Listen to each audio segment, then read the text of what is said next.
ওই 2012-র ইস্যুটা বারে বারে আনা হচ্ছে, বাট এটা অ্যাকচুয়ালি 2013-তে যখন ক্রিকেট বোর্ড যারা এসেছিলেন ওই জিনিসটা ক্রিকেট বোর্ড আমাকে একটা পেমেন্ট দিয়েছিলেন, ওটা হয়তো বা ওই অ্যামাউন্টটা ছিল না, তার চেয়ে অনেক কম ছিল, but that issue got solved.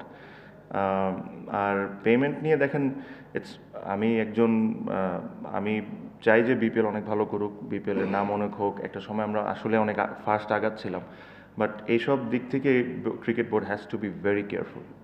It's not about যে মিড টুর্নামেন্টে কী হচ্ছে না হচ্ছে। When you're picking franchises you have to be extremely careful যে আপনি কাকে দল দিচ্ছেন, কাকে দল দিচ্ছেন না, সো এরকম পেমেন্ট ইস্যুটা না আসে।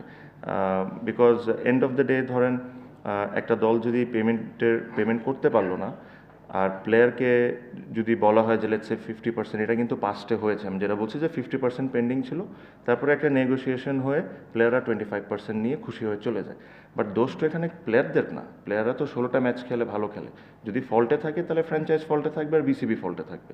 তো এই নেগোসিয়েশনটা কী কারণে বিসিবি প্লেয়ারদের সাথে করে, ওদের যেই পেন্ডিং থাকবে পুরো পেন্ডিংয়ের টাকাটা দিতে হবে, because they have worked hard, they've spent lot of hours in the ground.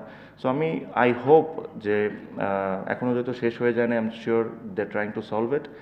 I hope যে জিনিসটা না হয়, because it is not only আমাদের বিপিএল টুর্নামেন্টটাকে ছোটো করে, বাট আমাদের দেশের ব্যাপারে একটা বাজে মেসেজ চাই, because there are lot of overseas cricketers who wants to come, but এইসব হইলে তখন একটা প্রবলেম হয়ে যায়।